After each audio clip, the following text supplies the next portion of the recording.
ओम गणेशाय नमः। अथ मनसा वाचा व्रत कथा।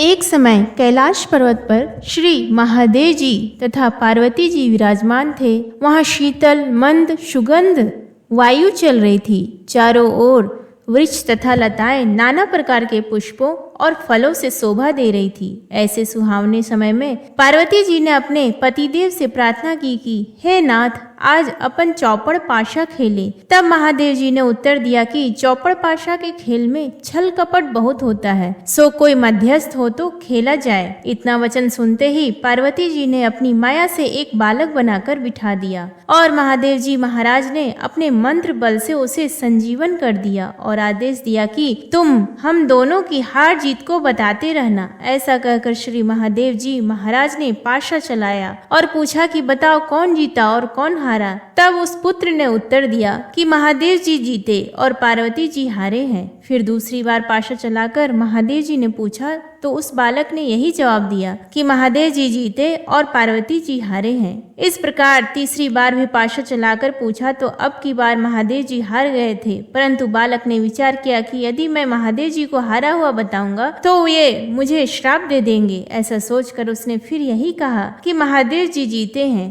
तब झूठ बोलते हुए उस बालक को माता पार्वती जी ने श्राप दे दिया कि तेरे शरीर में कोढ़ हो जाए और तू निर्जन वन में भटकता फिरे। उसी समय उसको कोढ़ हो गया और वह भटकता भटकता सुनसान वन में जा पहुंचा। वहां जाकर उसने देखा कि ब्राह्मणी, इंद्राणी आदि देवताओं की स्त्रियां व्रत के निमित्त शिव जी की पूजा कर रही हैं। उनको पूजा करते देखकर पार्वती जी की माया से बनाए बालक, जिसका के नाम अंगद रखा था, उसने पूछा कि आप यहाँ क्या कर रही हो। तब उन देवांगनाओं ने जवाब दिया कि हम तो मनसा वाचा नाम से प्रसिद्ध महादेव जी की पूजा कर रही हैं, यानी मन और वाणी को वश में करके, अर्थात सब जगह से मन हटाकर और शिव पार्वती में ही मन लगाकर पूजा कर रही हैं। इसलिए इस व्रत का नाम भी मनसा वाचा व्रत है। तब अंगद जी ने पूछा कि इस व्रत के करने से क्या फल होता है। तदंतर उन देवताओं की स्त्रियों ने कहा कि इससे सारी मनोकामना सिद्ध हो जाती है। अंगद जी ने कहा कि मैं भी इस व्रत को करना चाहता हूँ। तब उन देवांगनाओं ने चावल सुपारी देकर व्रत का विधान बताया कि इस व्रत को श्रावण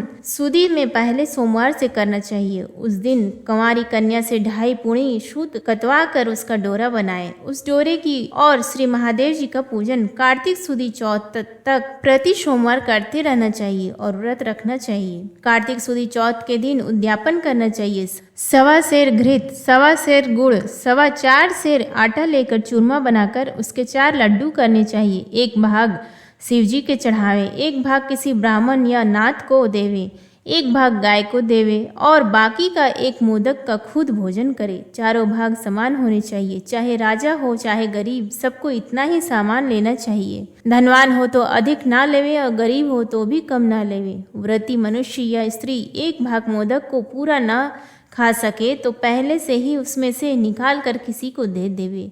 वह जो डोरा बनाया था उसे स्वयं धारण कर ले, जिस प्रकार के अनंत भगवान का डोरा पहना जाता है, और उद्यापन होने के बाद जल में पधरा देवे। इस प्रकार उस अंगद को भी हर साल व्रत करते करते 4 वर्ष हो गए। तब व्रत के प्रभाव से पार्वती जी के हृदय में दया उत्पन्न हुई और महादेव जी से पूछा कि महाराज, जिसको मैंने श्राप दे दिया था उसका पता नहीं है, उसको किसी ने मार तो नहीं दिया है।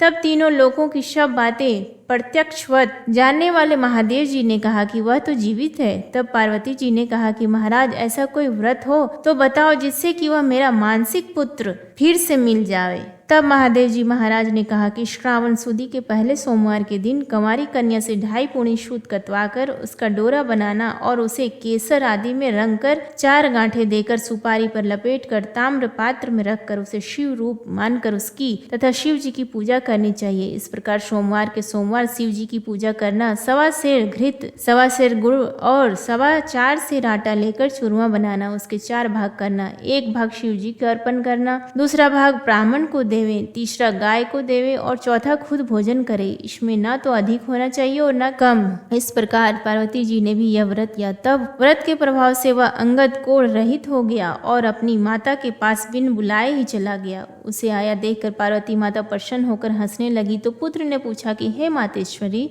आप मुझे देखकर क्यों हंस रही हो? तब माता ने कहा, हे पुत्र, मैं व्रत के प्रभाव को देखकर हंसी हूँ। यह तुम्हारे पिताजी का बताया हुआ मनसा वाचा का व्रत है। यह व्रत मैंने किया तभी तो तुम आ गए हो। इस बात को सुनकर पुत्र ने कहा कि हे अम्बे, मैंने भी यह व्रत किया था, इससे कोढ़ भी मिट गया। पार्वती माता ने कहा कि हे पुत्र, अब तेरी क्या इच्छा है सो कह। तब उस पुत्र ने कहा कि हे मातेश्वरी, मुझे उज्जैन नगरी का राज्य करने की और वहां की राजकुमारी से विवाह करने की इच्छा है। पार्वती जी ने कहा कि जा, तुझे उज्जैन का राज्य मिल जाएगा, तू फिर इस मनसा वाचा के व्रत को कर ले। इस प्रकार उसने 4 वर्ष यह उत्तम व्रत किया, तब उसे उज्जैनी का राज्य मिल गया। अब नारद जी राजा युधिष्ठिर से कह रहे हैं कि उसे राज्य किस प्रकार मिला सो सुनो। उज्जैन के राजा रानी वृद्ध हो गए थे, उनके कोई पुत्र नहीं था, केवल एक राजकुमारी थी। राजा रानी ने सोचा कि इस कन्या का विवाह किसी राजकुमार से करके उसको राज्य दे देवे। ऐसा निश्चय कर एक स्वयंवर रचा, जिससे देश देश के राजकुमार आए। तब एक हथनी को श्रृंगार करा के पूजा करके हाथ जोड़कर राजा जी ने कहा कि हे हथनी, तू देव स्वरूपा है, यह माला ले और उसको पहना दे। इस राज्य को संभाल सके और राजकुमारी के लायक ही वह रहो। मामूली मनुष्य को माला मत पहना देना। वह पार्वती जी का पुत्र भी देवयोग से वहां पहुंच गया। हथनी ने उसके ही गले में माला डाल दी, परंतु लोगों ने कहा कि यह तो हथनी की भूल है, यह कोई राजकुमार नहीं है। ऐसा कहकर उस लड़के को तो दूर हटा दिया और हथनी का पुनः माला दी गई और प्रार्थना की गई कि हे माता, जो इस राज्य के लायक हो उसको ही माला पहनाना। हथनी ने दूसरी बार भी दूर जाकर उसी के गले में माला डाल दी। तब लोग कहने लगे कि हथनी ने हठ पकड़ ली और मार पीट कर उस बालक को दरवाजे से बाहर निकाल दिया एवं पुनः हथनी पर गणपति की मूर्ति स्थापित करके वही प्रार्थना की। वह देवरूपी हथनी थी, इसलिए दरवाजे के बाहर निकलकर उसी बालक के गले में उसने तीसरी बार भी माला डाल दी। तब राजा ने नगर सेठ को बुलाकर कहा कि तुम इसको ले जाओ और बारात सजाकर हमारे यहाँ ले आओ। राजा की आज्ञा मानकर सेठ उसको ले गया। राजा ने भी पंडितों को बुलाकर लग्न का दिन निश्चय कराया और अपनी कन्या का विवाह उस बालक के साथ कर दिया और अपने खर्च के लिए थोड़े से गांव रख कर सारा राज्य बेटी जमाई को कन्यादान में दे दिया। विवाह के पश्चात वह बालक और राजकुमारी महलों में गए। अब वह राजा हो गया।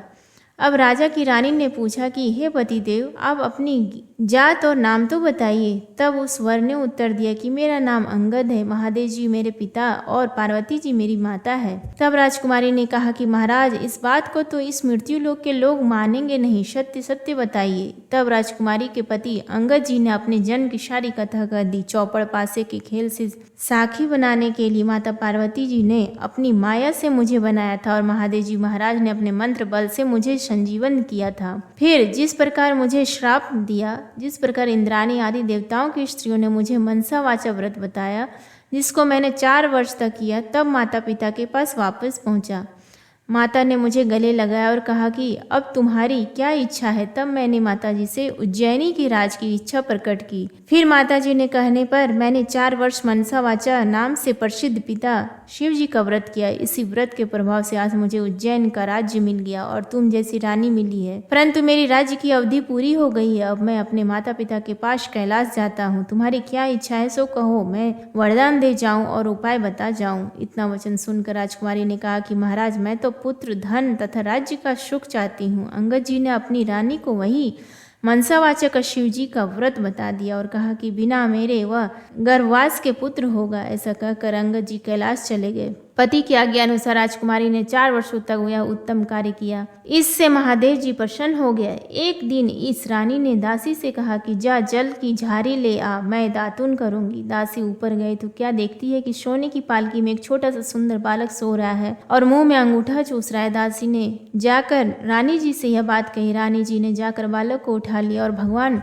शंकर जी से प्रार्थना की कि हे प्रभु, यदि यह आपने यह बालक दिया है तो मेरे स्तनों में दूध की धारा भी निकलनी चाहिए। इतना कहते ही उसके स्तनों में दूध आ गया। इस प्रकार वह बालक बड़ा होने लगा। एक दिन उस बालक ने अपनी माँ से पूछा कि हे माँ, मेरे पिता कौन है और उनका क्या नाम है। तब उस रानी ने कहा कि तेरे पिता तो अंगद जी हैं और महादेव पार्वती जी तेरे दादा दादी है। तब बालक ने, जिसका नाम फुल कंवर है, अपनी माता से कहा कि इस बात को तो मृत्यु लोक में कोई नहीं मानेंगे। तब माता ने पुत्र को वही सारी कथा सुनाई कि तुम्हारे पिता अंगद जी की उत्पत्ति पार्वती जी की इच्छा व माया से हुई और महादेव जी ने उनको संजीवन किया था। सिर पार्वती के चौपड़ पाशा के खेल में झूठ बोलने से माता ने उनको श्राप दे दिया, जिससे वे कोढ़ी हो गए और उनको वन में भटकना पड़ा। तब मनसावाचा के व्रत करने से वे भले चंगे हो गए और माता पार्वती से उनका पुनर्मिलन हो गया। अपनी माता पार्वती के कहने से तुम्हारे पिताजी ने फिर मनसावाचा और शिव जी का व्रत किया।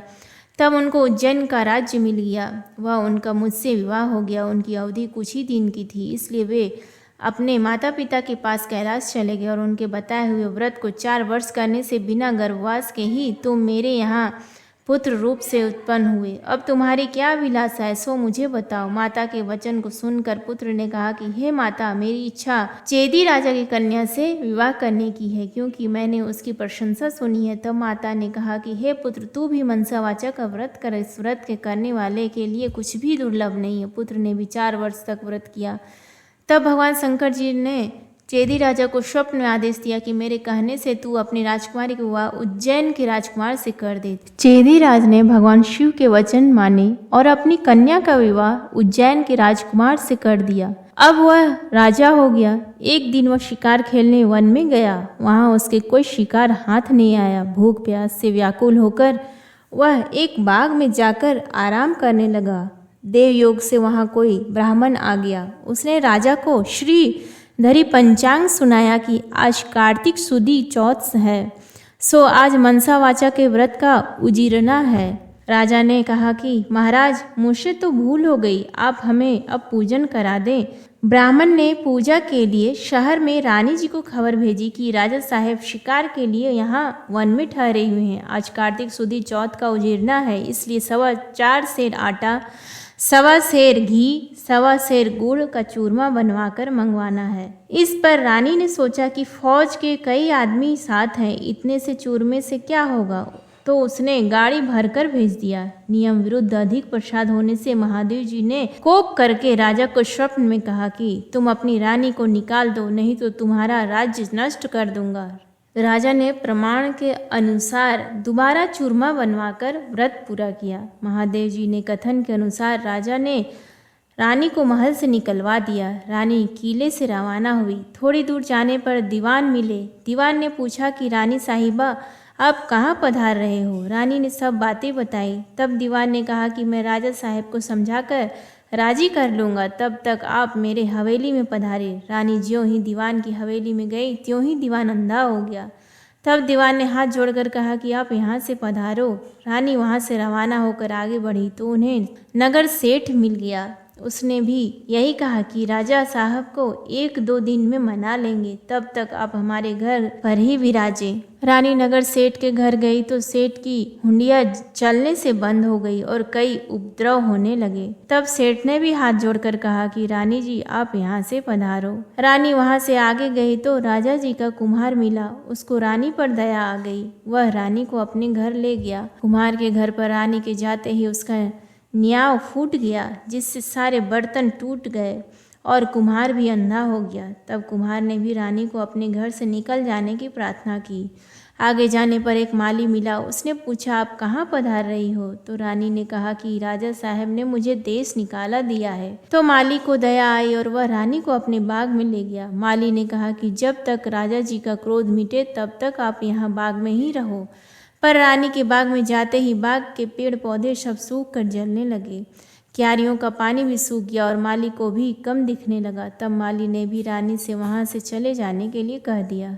रानी वहाँ से निकलकर विचार करने लगी कि मुझसे ऐसा क्या पाप हो गया है कि मैं जहाँ जहाँ भी जाती हूँ वहाँ वहाँ अनर्थ सा होने लगा है। ऐसा सोचते सोचते रानी ने देखा कि आगे 2 रास्ते हैं। पूछने पर मालूम हुआ कि एक तो 6 महीने का रास्ता है, वह दूसरा 3 ही दिन का है। रानी 3 ही दिन के रास्ते से चली। आगे जाते जाते क्षिप्रा नदी मिली। रानी ने दुख के मारे उसमें कूद कर आत्महत्या करनी चाहिए, पर ज्यों ही वह नदी में कूदी तो नदी ही सूख गई। आगे चलने पर एक पर्वत आया। उसने सोचा कि इस पर चढ़कर गिर पड़ूं। वह चढ़कर गिरने लगी तो पर्वत जमीन के बराबर हो गया। आगे जाने पर एक सिंह दिखा दिया। रानी ने सोचा कि इस सिंह को छेड़ूं तो शायद यह मुझे खा जाए तो अच्छा ही है। उसने सिंह पर हाथ फेरा तो सिंह पत्थर का हो गया। आगे जाने पर बड़ा भारी अजगर सांप दिखाई दिया। रानी ने मरने के लिए उस बड़े सांप को छेड़ा तो सांप रस्सी बन गया। रानी हार खाकर और आगे चली तो क्या देखती है कि वहाँ एक बड़ा भारी पीपल का वृक्ष है। उसी के पास एक सुंदर कुआं और एक मंदिर बना हुआ है। वह मंदिर में जाकर मुंह ढककर बैठ गई और ओम नमः शिवाय इस पंचाक्षरी मंत्र को जपने लगी। उस दिन कार्तिक शुदी चौथ का दिन था। मंदिर का पुजारी नाथ सामान लेने गांव में गया था। वहाँ उसको कुत्ते ने काट खाया। तब पुजारी नाथ ने विचार किया कि हमारे आश्रम में ऐसा कौन पापी आ पहुंचा है जिसके कारण यह उत्पात हो गया। मंदिर जाकर नाथ ने एक स्त्री को बैठी देखा तो कहने लगा, आज यहाँ कोई डाकिन या भूतनी आ गई है। तब रानी ने विनय पूर्वक कहा कि महाराज, मैं ना तो डाकिन हूँ ना भूतनी, मैं तो मानवी हूँ, आकाश की घेरी और जमीन की झेली हुई दुखी स्त्री हूँ। यदि आप मुझे धर्म की बेटी बनाओ तो अपना सारा भेद कहूँ। नाथ ने यह स्वीकार कर लिया और तो रानी ने अपना सारा भेद कह दिया और वहाँ से चलने लगी। तब नाथ ने उजीरना का एक लड्डू उसे दे दिया। लड्डू को देखते ही रानी को व्रत याद आ गया। नाथ ने भी बता दिया कि आज कार्तिक शुदी चौथ है। यह मनसा वाचा के व्रत का प्रसाद है। इसका नियम है कि राजा को तो वो भी अधिक प्रसाद ना बनावे और गरीब हो तो भी कम ना बनावे। यह एक भाग का लड्डू है। तब रानी के समझ में आ गई कि मैंने प्रसाद का चूरमा ज़्यादा भेजा था, इसलिए यह महादेव जी का दोष हुआ है। ऐसा विचार कर रानी ने नाथ जी से प्रार्थना की कि हे महाराज, इस व्रत को अब मैं भी करना चाहती हूँ। तब नाथ ने कहा कि यह श्रावण शुदी चौथ आ रही है, इस दिन से तुम व्रत शुरू करो। फिर नाथ जी ने कंवारी कन्या से पूणी कतवाकर उसका डोरा बना दिया। पूजन का सामान लाकर सोमवार के सोमवार व्रत और पूजन करती रही। तब कार्तिक शुदी चौथ आई। तब नाथ जी गांव जाकर सामान ले आए। 1.25 सेर घी, 1.25 सेर गुड़, 4.25 सेर आटा का चूरमा बनाया। चूरमा के 4 भाग किए और शिव पार्वती की मनसा वाचा पूजा की। इस तरह व्रत करते करते 4 वर्ष बीत गए तो महादेव जी महाराज ने राजा को स्वप्न में दर्शन देकर कहा कि राजन, अब तू रानी को बुलवाओ, नहीं तो मैं तेरे राज्य का नाश कर दूंगा। तब राजा ने कहा कि महाराज, अब रानी का पता लगना कठिन है, आपकी आज्ञा से ही तो उसे निकाला था। तब महादेव जी ने कहा कि हे राजन, तू 4 विश्वासी नौकरों को पूरब के दरवाजे पर भेज दे। वहाँ बिना नाथे हुए बैलों की गाड़ी आएगी। वह गाड़ी वहीं जाकर ठहरेगी जहाँ पर तुम्हारी रानी है। प्रातःकाल राजा ने 4 आदमी भेजे। आगे बिना नाथे हुए बैलों की गाड़ी आई। उसमें से 4 बैठ गए और उसी मंदिर तक चले गए जहाँ पर रानी थी। वहाँ रानी को पहचान कर सेवकों ने कहा कि हे रानी जी, अब पधारिए, राजा साहब ने आपको बुलाया और इसी कार्य के लिए हमको भेजा है। तब रानी ने नाथ जी से कहा कि मैं आपकी धर्म की बेटी हूँ, सो आप मुझे सीख देकर भेजो। तब नाथ जी ने मिट्टी के हाथी, घोड़ा व पालकी बनाकर मंत्र के छींटे दिए, जिससे वे सच्चे हाथी घोड़ा पालकी बन गए। रानी ने नाथ जी से फिर कहा कि हे पिताजी, आते समय रास्ते में मेरे रहने से कई जीवों का नुकसान हो गया था, तो उनका भी उद्धार हो जाए, नहीं तो यह पाप भी मुझको ही लगेगा। तब नाथ जी ने शिव जी के निर्माल्य स्नान कराए जल की एक झारी भर दी और कहा कि बेटी, तू इस जल का छींटा ओम नमः शिवाय कहकर डालती जाना तो तेरे सारे पाप निवृत्त हो जाएंगे।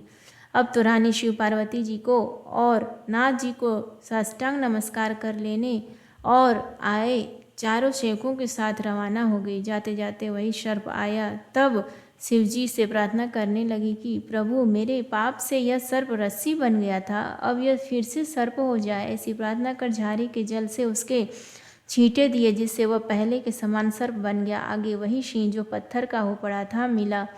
उसके भी रानी ने झारी के जल से छींटे दिए तो वह भी जीवित होकर जंगल में भाग गया। आगे चलने पर वह पर्वत आया जो जमीन के बराबर हो गया था। प्रार्थना करके जल के छींटे देने से वह भी पहले जैसा पर्वत हो गया। आगे जाते जाते वही नदी आई जो सूख गई थी। रानी ने शिव जी का ध्यान कर जल के छींटे दिए, जिससे वह भी गहरे और स्वच्छ जल वाली नदी फिर से हो गई। अब रानी जी ने पालकी, हाथी, घोड़े से किले में भेज दिए और वह खुद उसी बाग में गई जो पहले सूख गया था। बागवान ने कहा कि रानी जी, अब आप क्यों आई हैं? पहले की आपने आने से यह बाग उजड़ गया था। पर रानी के समझाने पर माली ने फाटक खोला। रानी ने बाग में जाकर शिव जी का ध्यान कर झारी के जल के छींटे दिए, जिससे पहले से भी अच्छा हरा भरा बगीचा हो गया। वहाँ कई कोयले बोलने लगी, नाना प्रकार के फल फूल दिखाई देने लगे और कुओं में लबालब जल भर गया। फिर रानी जी उसी कुम्हार के घर गई तो कुम्हार की आंखें खुल गई और जल के छींटे देने से नियाव के बर्तन सोने चांदी के बन गए। कुम्हार ने कहा कि रानी जी, ये सोने बर्तन हमारे पास कौन रहने देगा। तब रानी जी ने कहा कि इनमें से 4 बर्तन राजा की भेंट कर देना। इसी तरह रानी नगर सेठ के घर गई तो उसकी हंडिया सिकरने लगी, तब व्यापार में लाभ होने लगा। तब नगर सेठ ने कहा कि अन्नदाता जी, आपके पधारने से हमारे यहाँ रिद्धि सिद्धि हुई है। इस खुशी में मैं सारी नगरी को जिमाना चाहता हूँ। सारी नगरी में ढिंढोरा पिटवा दिया जाए कि कल किसी के घर में धुआं ना निकले। जो किसी ने चूल्हा जलाया तो दंड के भागीदार होंगे। आगे रानी जी पधारी तो दीवान जी के यहाँ पहुंची। जाते ही दीवान जी की आंखें खुल गई, सब आनंद हो गया। अब रानी साहिबा किला में पधारी। राजा जी ने उनका अच्छा स्वागत किया। नगर सेठ ने सारे नगर को जिमाया और किले में जाकर रानी जी से अर्ज की कि अन्नदाता जी, अब आप भी आरोगिए। रानी ने कहा कि मेरे तो आज कार्तिक शुदी चौथ का उजिरना है, सो किसी भूखे आदमी को जिमा कर जिमूंगी। सारे नगर के लोग तो नगर सेठ के यहाँ जिमाए। नगर में कोई भी भूखा व्यक्ति नहीं मिला। ढूंढते ढूंढते धोबी घाट पर एक अंधी बहरी कोढ़नी धोबन पड़ी मिली। रानी जी की आज्ञा से उसे बुलाया। रानी जी ने उसे स्नान कराया। स्नान कराते ही उसका सारा कोढ़ मिट गया।